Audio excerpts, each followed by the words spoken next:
الرحمن الرحیم۔ آج 24 مارچ 2022 ہے۔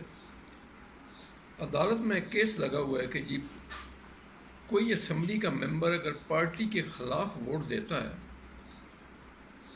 تو وہ نااہل ہوگا یا نہیں ہوگا جی۔ اٹارنی جنرل کو بھی بلا لیا گیا اور ساری سیاسی جماعتوں کا ہر ایک اپنا اپنا موقف پیش کرے۔ میں گزارش کرنا چاہتا ہوں، جب ختم نبوت پہ ترمیم کی گئی تھی، کاش اس وقت کسی کو یہ توفیق ہوتی۔ آج کہتے ہیں یہ پارٹی کے خلاف، تو جس نے کلمہ میرے محبوب کا پڑھا ہے،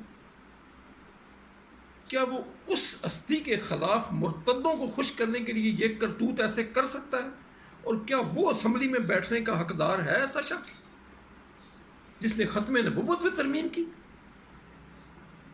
آج تک کسی نے آواز نہیں اٹھائی۔ یہ ہر شخص نے اپنے گریبان میں جھانکنا ہے اور اس کا جواب دینا ہے رب کی بارگاہ میں۔ اب جناب کہتے ہیں ہم یہ دونوں طرف سے یہ بارڈر جو باڑ لگا رہے ہیں اس کو اکھاڑ کے پھینک دیں گے۔ اس کے خلاف کوئی کیس عدالت میں کیوں نہیں لے گیا؟ کیوں سماعت نہیں ہوئی آج تک؟ بلکہ وہ رکاوٹ بھی ڈالی، وہ کیا نام تھا، ایک داوڑ اور ایک دوسرا جو تھا، انہوں نے وہ میڈیا دکھا رہا ہے۔ ان کے بارے میں کسی نے نہیں کہا کہ وہ اس کے اہل ہیں اسمبلی میں بیٹھیں گے یا نہیں ہیں۔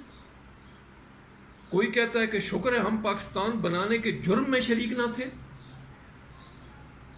ایسے بندے کا کوئی کیس نہیں لے کر گیا۔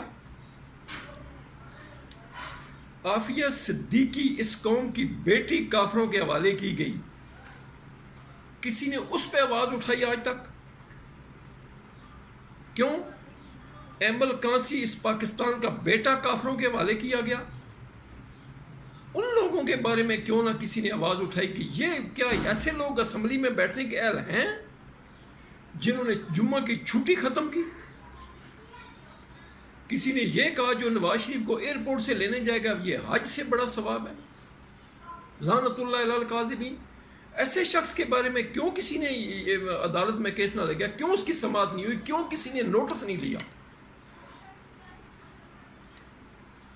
یہ غور ضرور فرمائیں۔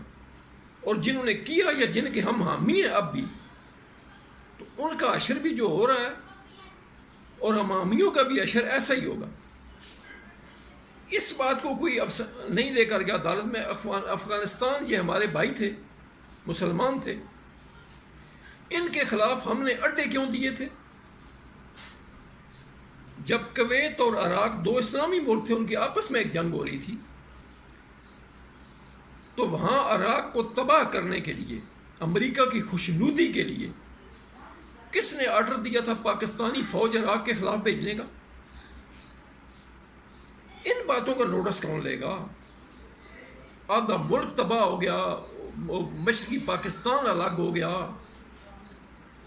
ان لوگوں کے بارے میں آج تک کسی نے نوٹس نہیں لیا۔ ختم نبوت پہ ترمیم ہوتی ہے تو وہ کہتے ہیں جی جیب تو کٹی ہے، لیکن یہ نہیں پتا کس نے کاٹی ہے، اور وہ بدبخت اسمبلی کے اندر بیٹھا ہے۔ اب گزارش یہ ہے، یہ چند ایک میں نے گزارشات کی ہیں،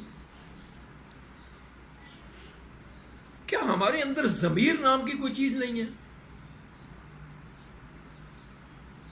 اور یہ ایک پکی بات ہے، جس کسی نے اس ملک پاکستان کے خلاف جو سازشیں کی یا کر رہا ہے، جس نے دین اسلام کے خلاف، یہ بغاوت ہے، بغاوت کی کلمہ پڑھ کر اس کا بھی وہی حشر ہوگا اور اس کی حامیوں کا بھی وہی حشر ہوگا۔ تو خدا کے لیے اس پہ غور فرمائیں۔ میں تو ایک ان پڑھ آدمی ہوں، کسی پڑھے لکھے آدمی سے یہ پوچھ لیں، کسی مفتی صاحب سے پوچھ لیں۔ ایسے مفتی صاحب نہ ہو جو یہ فرماتے ہیں، جب وہ ایک عدالت نے مشرف کو سزا دی نا، تو آپ نے دیکھا میڈیا پہ وہ فرماتے ہیں یہ جو مشرف کو کے خلاف یہ جو سزا کا اعلان ہوا ہے نا جی، یہ شریعت کے بھی خلاف ہے، یہ قانون کے بھی خلاف ہے، اور یہ اخلاقی طور پر بھی اس کا جواز نہیں ہے. ایسے مفتی صاحب نہ ہوں جس کے اندر خدا کا خوف ہو. اس سے پوچھیں اور خدا کے لیے اپنی اصلاح کریں. آپ نے اور میں نے بھی ایک دن مرنا ہے، اور قبر کے اندر تاجدار ختم نبوت صلی اللہ علیہ وسلم تشریف لائیں گے، تو یہ غور کرے وہاں پھر کیا حال ہوگا.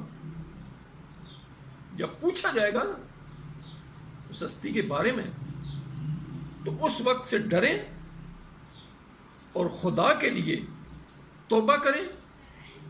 ان بدبختوں سے دور ہو جائیں، یہ جو ملک کے اور اسلام کے دشمن ہیں، اور خدا کے لیے اپنے ایمان کو بچائیں.